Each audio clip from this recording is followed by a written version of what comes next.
오늘은 부활절 마지막 주일이고 가족 위해서 기도하는 가정주일이기도 합니다.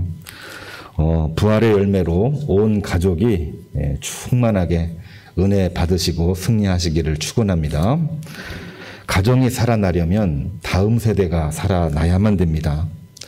다음 세대가 살아나려면 꿈이 있어야 되고 그 꿈이 이루어지려면 영광 중에 임하시는 주님께 쓰임을 받아야 되는 것입니다. 영광 중에 임하시는 주님께 쓰임 받는다는 것은 과연 무엇을 의미하는 것일까요? 오늘 예원이가 봉독한 하나님의 말씀은 영광 중에 임하시는 주님께 쓰임 받는 이야기로 말씀이 나와 있습니다.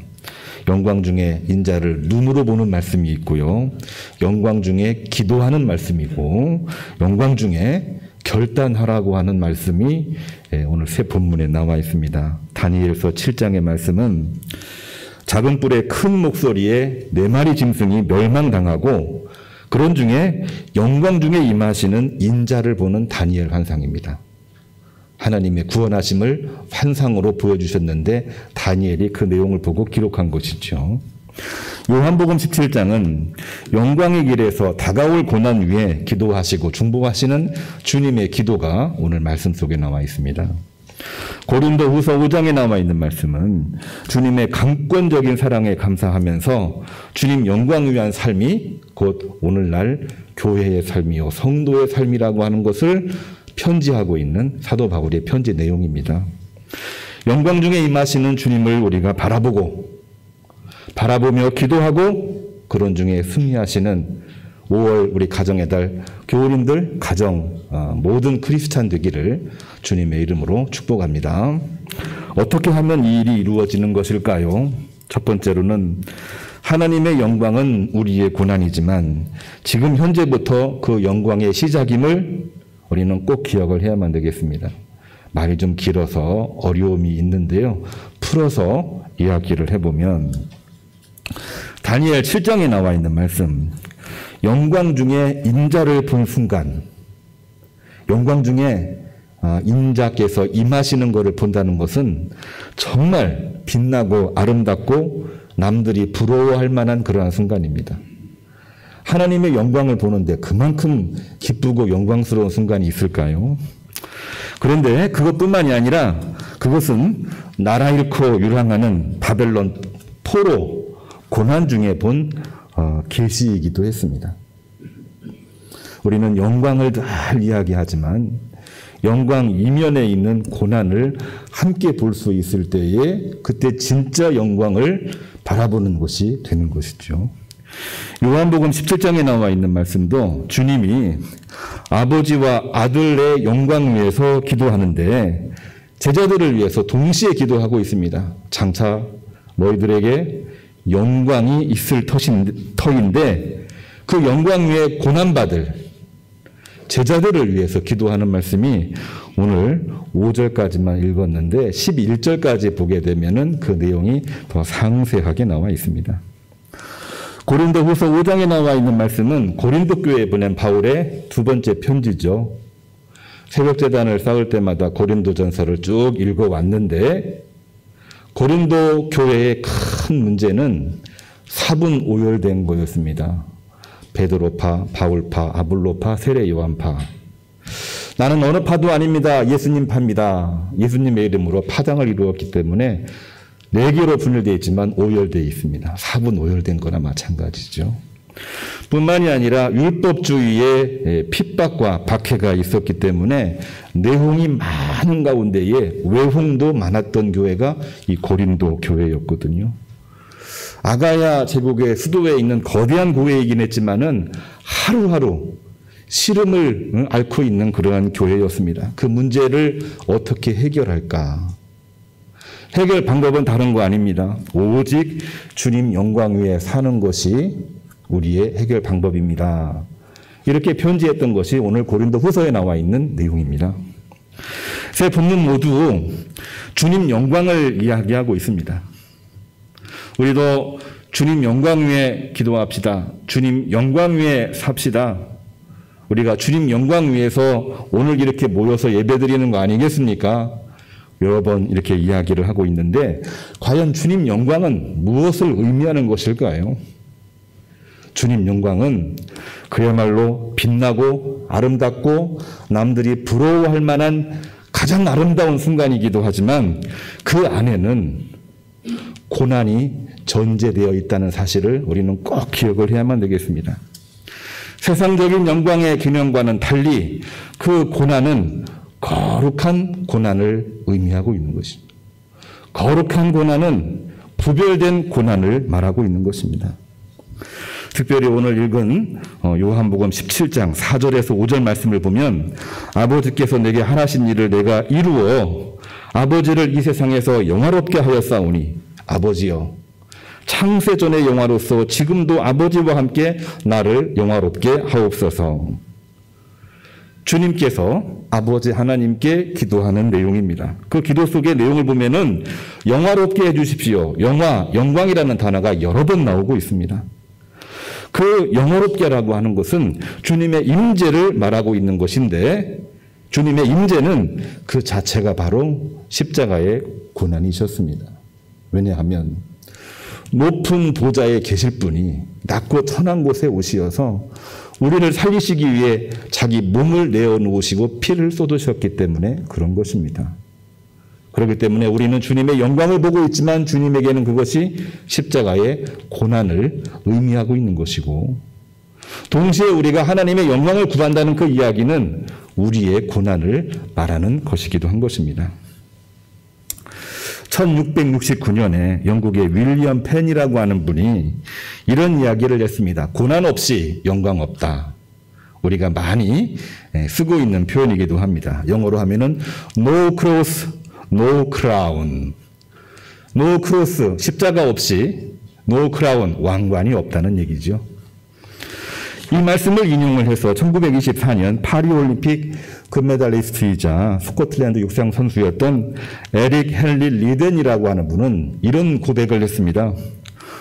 올림픽에서 월계관만 영광이 아니라 흙먼지 속에 영광이 있다.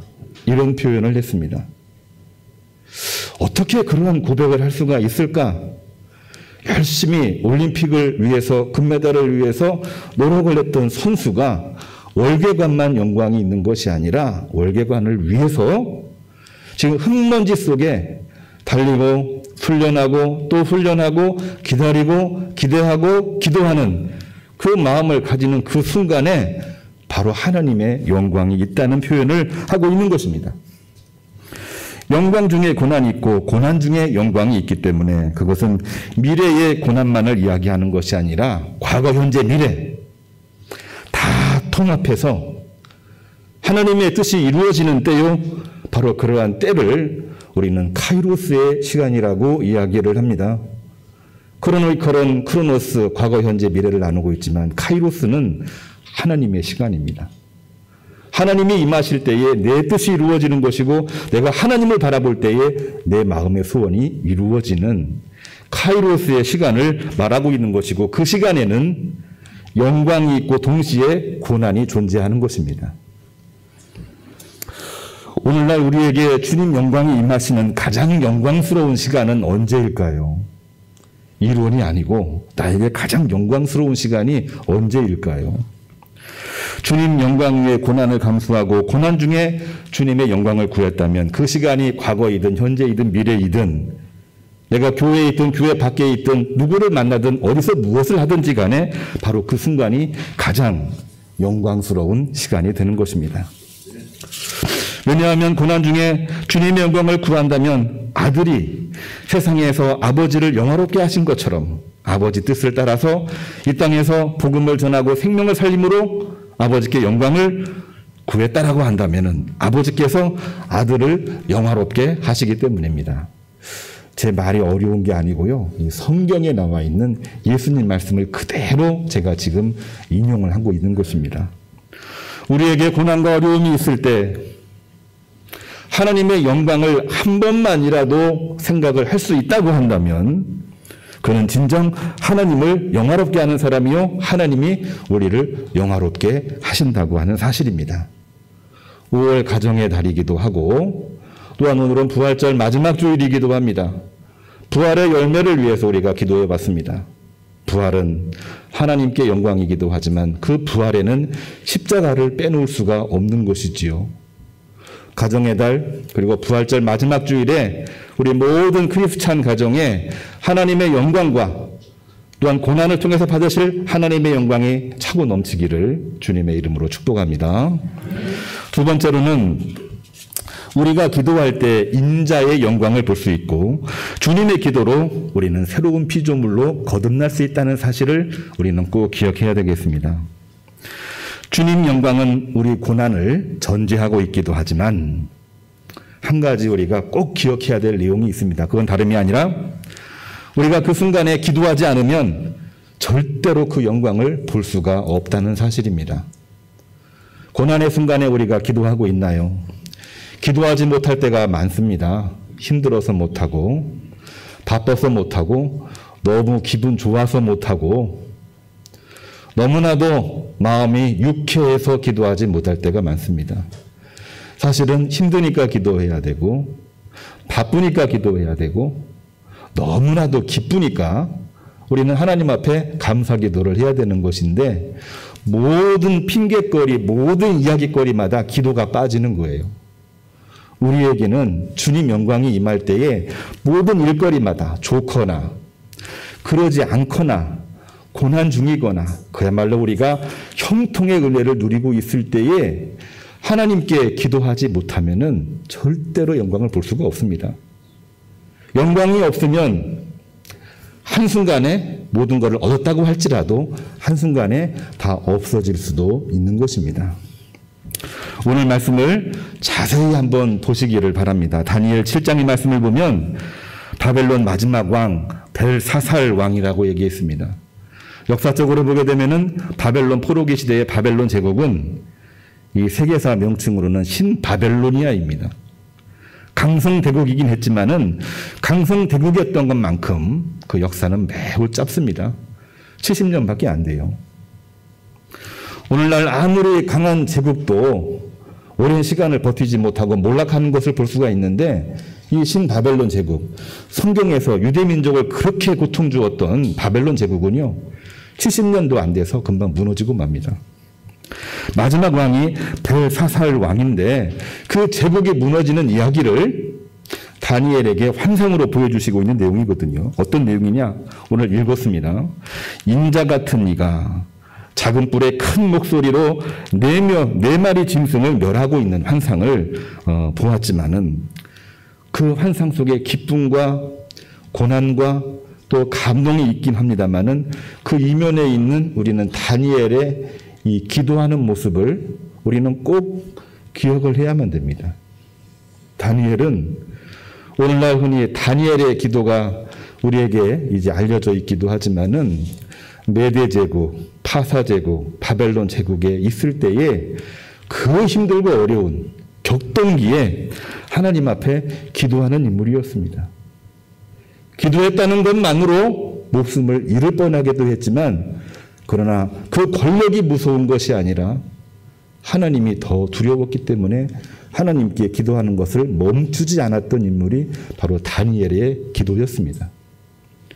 그가 영광을 보고 환상을 보았던 것은 그가 기도했을 때에 그 영광과 환상을 보았다고 하는 거 우리가 잊으면 절대로 안 되죠. 뿐만이 아니라 고린도서 5장 14절 말씀 보게 되면은 고린도 교회에 편지할 때 우리 새벽재단의 고린도 전후서를 읽었습니다마는 로마서와는 달리 로마서는 지극히 이론적인 변증입니다. 율법의 구원이 아니라 믿음으로 구원받는다고 하는 것을 이론적으로 윤리적으로 설명한 것이 로마서라고 얘기를 한다면 고린도 교회에는 이론적인 변증이 아니고 간증적인 편지를 하고 있습니다. 사람이 뭔가 설명하려고 할 때 이론을 이야기하는 것이 아니라 내 삶의 이야기로 이야기하는 것은 어떤 마음인가요? 그것은 애통하며 기도하는 마음이 있기 때문에 그렇게 편지할 수가 있는 것입니다.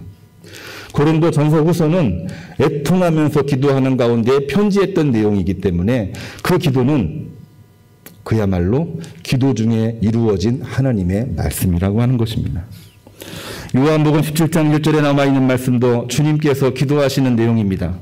죽임의 도문도 있고 겟세마네 기도도 있습니다마는 주님의 중보기도, 아버지와 아들의 영광을 위해서 기도한 다음에 장차 있을 영광 위해서 제자들을 위하여 중보하며 기도하고 있는 내용이 오늘 말씀 속에 나와 있는 것이죠.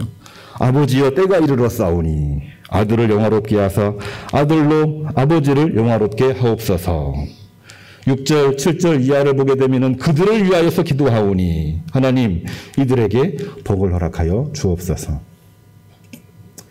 기도하는 그 순간에 아버지 하나님의 영광이 보이게 되는 것이고 그 영광을 구할 때에 하늘에서 뜻이 이루어진 것처럼 예수님을 통해서 이 땅에서 뜻이 이루어지는 것이고 똑같은 말씀으로 제자들을 통하여 이 땅에서 하나님의 뜻이 이루어지기를 원하고 있는 그 말씀이 오늘 말씀 속에 들어있는 것입니다. 우리가 영광과 고난을 늘 이야기했지만 영광과 고난이 연결되는 그 순간은 바로 기도하는 순간입니다. 영광이 따로 있고 고난이 따로 있다라고 생각할 때가 많은데 그거는 왜 그렇습니까? 기도가 중간에 없기 때문에 따로따로 보이는 것입니다. 시편 기자는 오늘 읽지는 않았습니다마는 같이 나와 있는 본문 말씀 시편 68편 35절에 찬송할 때 하나님 그 백성에게 힘과 능력을 주신다 이렇게 노래했습니다. 마태복음 21장 22절에 주님은 이렇게 말씀하셨습니다. 너희가 기도할 때 무엇이든지 믿고 구하는 것은 다 받으리라 했습니다. 힘들고 어려울 때 주님 바라보며 기도한다면 믿고 구할 때에 모든 것을 다 받을 수 있으리라. 주님 말씀이기도 합니다. 사도 바울도 골로새서 1장 3절 말씀 보게 되면은 너희 위해 기도할 때마다 나는 하나님께 감사하노라. 골로새서가 어떤 겁니까? 그야말로 목회서신이기도 하지만 옥중서신이기도 합니다. 바울 스스로가 옥중에서 골로새 교회를 향하여 기도할 때마다 무엇이 보이는 것입니까? 바로 골로새 교인들이 보이게 되는 것이고 하나님 앞에 감사할 수 있게 되는 것입니다. 고난과 영광이 따로따로이긴 하지만 기도할 때 고난과 영광은 연결되고 있다라고 하는 것입니다. 성도 여러분, 기도 없이 주님 영광, 주님 임재를 체험할 수 없습니다. 왕상 열왕기상 8장 30절, 역대기 문서인 역대하 6장 21절을 보면은 솔로몬이 하나님 앞에 봉헌 기도하는 내용이 나와 있습니다. 예루살렘 성경을 낙성식 할 때 이제 기도하는 내용인데요. 하나님, 죄를 짓고 이 이스라엘 백성들이 유랑한다고 할지라도 땅을 잃고 빼앗겨서 다른 나라에 포로로 가 있다고 할지라도 이 성전을 향하여 기도할 때 간구를 들으시고 그 모든 죄를 사해 주십시오. 이 솔로몬의 기도입니다. 하나님의 영광을 위한 성전이 마련되어 있는데 이 솔로몬은 우리가 그 하나님을 섬기지 못해서 고난받는 그 고난의 현장을 염두에 두고 있는데 이 두 개를 연결시키는 것은 기도입니다. 솔로몬이 그러한 봉헌 기도를 드렸기 때문에 오늘날 성전은 만민이 모여 기도하는 집이라 주님께서는 분명하게 말씀을 하신 것입니다. 우리가 아무리 바빠도 예배하고 기도하는 시간을 절대로 포기해서는 안 됩니다. 형식적으로 거기에 참여하는 것으로 끝내서는 안 되는 것입니다. 습관적으로 일요일이니까 오늘 교회 가서 그동안의 죄진 거 회개하고 나는 예배 드려야 되겠다. 그런 것만이 결코 아니라고 하는 것입니다. 그것은 그 이상을 이야기하고 있는 것입니다. 우리의 삶 속에서 주님과 연결되는 순간이기도 하고 연결된 그 순간으로 말미암아 새 출발하는 것이고 하나님의 영광과 우리의 고난이 연결되는 바로 그러한 순간이기도 한 것입니다. 코로나 중에 우리는 많은 것을 못했습니다. 하려고 몸부림치고 있지만 쉽게 용기가 나지 않습니다. 코로나 때문에. 그러나 이제는 많은 정보가 생겼습니다. 이제는 믿음도 생기고 용기도 생겼습니다. 그러한 일출 중에도 우리가 아무것도 하지 않는다고 한다면은 우리는 아무 일도 일어나지 않을 것입니다.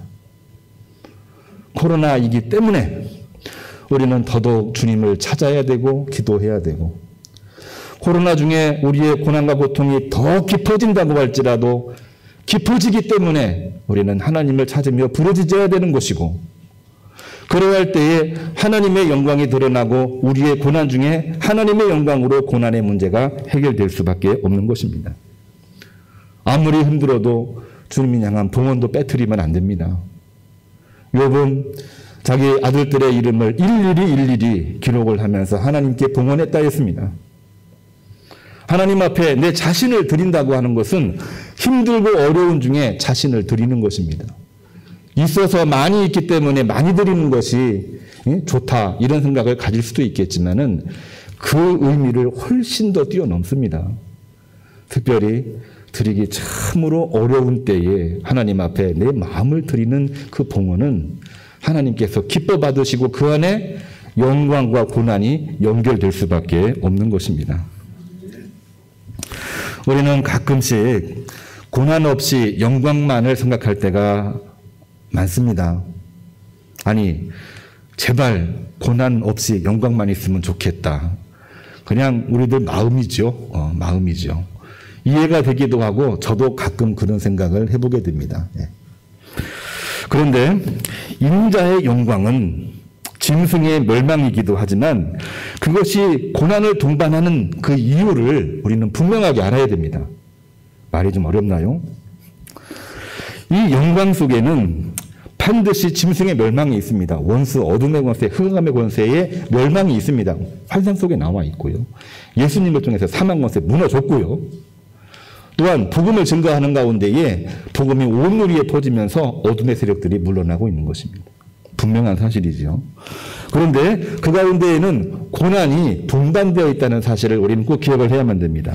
오늘 읽은 다니엘 7장 12절을 보면 그 남은 짐승들은 멸망당했습니다. 멸망당했는데 그 남은 짐승들은 그의 권세를 빼앗겼으나 그 생명은 보존되어 정한 시기가 이르기를 기다리게 되었기 때문이다. 그랬습니다. 멸망당했지만 지금도 잔존하여 우리를 침탈하고 유혹하고 미혹하는 세력으로 남아있는 것입니다.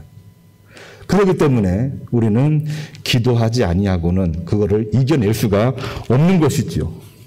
영광과 고난 위에 기도하지 않으면 우리는 아무것도 할 수가 없는 것입니다. 영광의 순간에 기도하지 않으면 교만해집니다. 고난의 순간에 기도하지 않으면 불신앙으로 갈 수밖에 없는 것입니다. 유대인들이 바벨론 포로기를 지나면서 제발 이 바벨론 포로기만 끝나고 나면은 모든 것이 다 평안할 거라고 생각을 했습니다. 일제강점기 36년 끝나기만 하면 우리나라 정말 잘 살게 될 것이다. 그렇게 생각을 했지만 그렇게 되었나요?